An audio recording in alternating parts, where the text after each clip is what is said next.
Il est membre fondateur du parti PASTEF, maire de Ziguinchor. Son nom, c'est Sonko.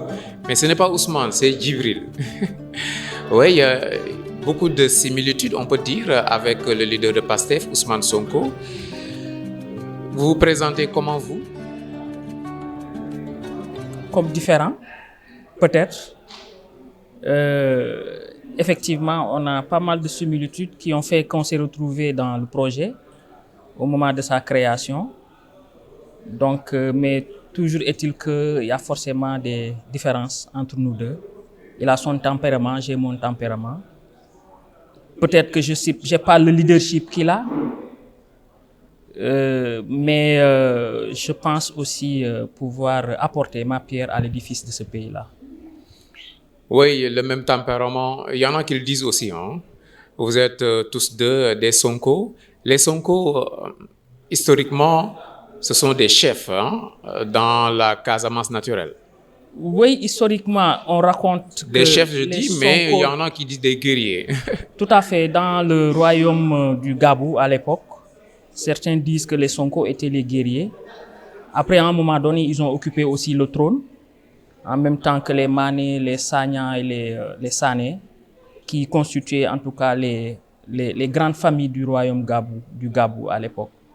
Mais les Sonko, globalement, on dit que c'était les guerriers du royaume, en fait. Vous êtes un guerrier, vous?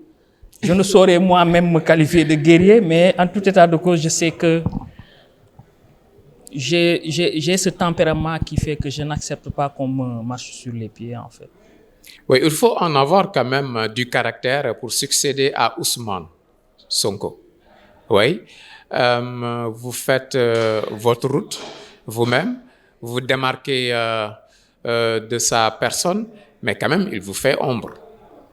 Clairement que il me fera toujours ombre parce qu'un leader de la trempe de Ousmane Sonko, qui fut maire de Ziguinchor, que j'ai remplacé moi-même, avec son charisme, il est évident que ça ne sera pas facile de le remplacer et qu'à tout moment, effectivement, il peut vous faire ombre.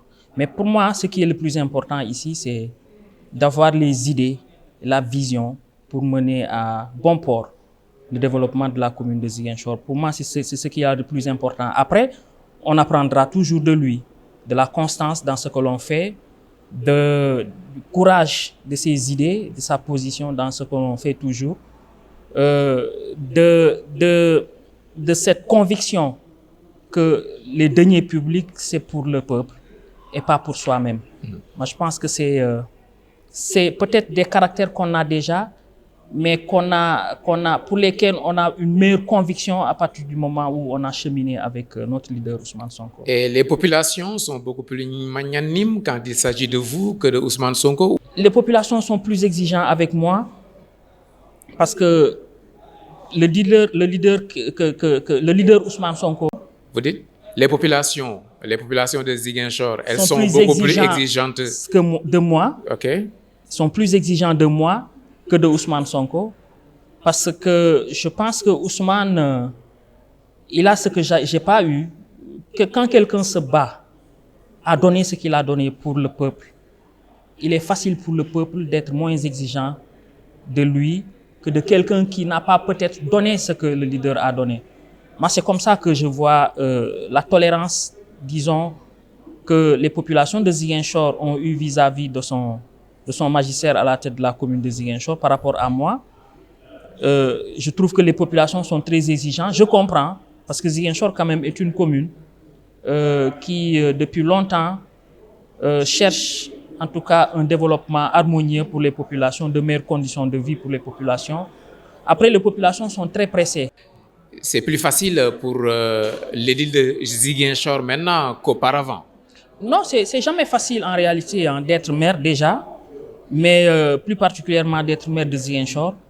Je pense que les populations de Ziguinchor sont très exigeantes. Moi, je ne regarde pas les réseaux sociaux, mais parfois les informations qui me parviennent montrent clairement que les populations sont très exigeantes au niveau de la commune de Ziguinchor. Les défis actuels? Les défis actuels, c'est les infrastructures. Les routes à Ziguinchor sont chaotiques. Ziguinchor est une commune est une ville où il pleut beaucoup pendant l'hivernage. Et il y a un phénomène important de ruissellement des eaux qui fait que les routes sont creusées pendant l'hivernage. Après, elles sont pas faciles, elles sont pas praticables après l'hivernage, même durant l'hivernage. Donc, le plus grand défi aujourd'hui, c'est la construction des routes à Ziguinchor. Malgré tous les investissements de l'État avec MCA depuis Abdou Diouf. Abdou Diouf même lui-même en tant que chef d'État disait que il n'y a pas plus d'investissement dans une autre région du Sénégal que la Casamance. Oui, si Abdou Diouf le dit, c'est peut-être par rapport à son époque, parce qu'il ne faut pas oublier qu'il a quitté le pouvoir en 2000. Entre-temps, 25 ans se sont écoulés. Peut-être que quand il le dit, c'était par rapport à son époque, on peut le comprendre. Effectivement, j'ai lu un peu son livre, j'ai vu des passages où effectivement il a dit qu'il avait une oreille attentive aux préoccupations de la Casamance. Oui, et avec Diomaye Faye, le plan Casamance, ça prend forme? Oui, ça prend forme petit à petit parce que le plan Diomaye pour la Casamance, il est plutôt orienté vers le retour des populations qui avaient été impactées par le conflit. Et donc, je pense que, mais globalement, c'est plus dans les communes rurales aux environs de Ziguinchor qu'il y aura le plus grand impact plutôt que la population, la commune de Ziguinchor. Mais en tout état de cause, l'impact, il doit être général. Il doit être général aussi bien pour la commune de Ziguinchor que pour les communes rurales. Nous vous interviewons ici en marge du 6e Forum international de la démocratie participative en Afrique. Oui, vous êtes ici en tant que maire de Ziguinchor et quand on parle de démocratie participative, cela vous dit quoi? Oui, la démocratie participative pour moi c'est le système qui permet à tout citoyen d'avoir son mot à dire dans le développement de son pays mais également dans le développement de son territoire. Donc de ce point de vue-là, pour moi c'est important de développer ce genre d'initiative-là, de faire en sorte que la démocratie participative ne soit plus qu'un seul mot, mais qu'il soit effectivement une réalité pour que les populations, en tout cas, puissent avoir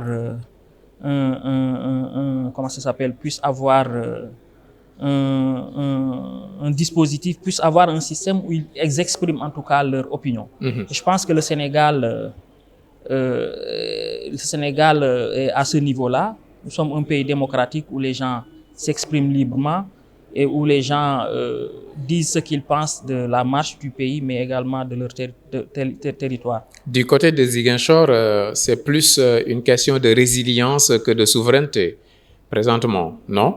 Oui, la souveraineté, c'est globalement, pour tout le Sénégal, je pense que nous avons beaucoup de mesures à prendre du point de vue de la souveraineté du pays. Après Ziguinchor, comme vous dites, effectivement, il faut de la résilience parce que, comme j'ai dit, une localité ne se développe pas en un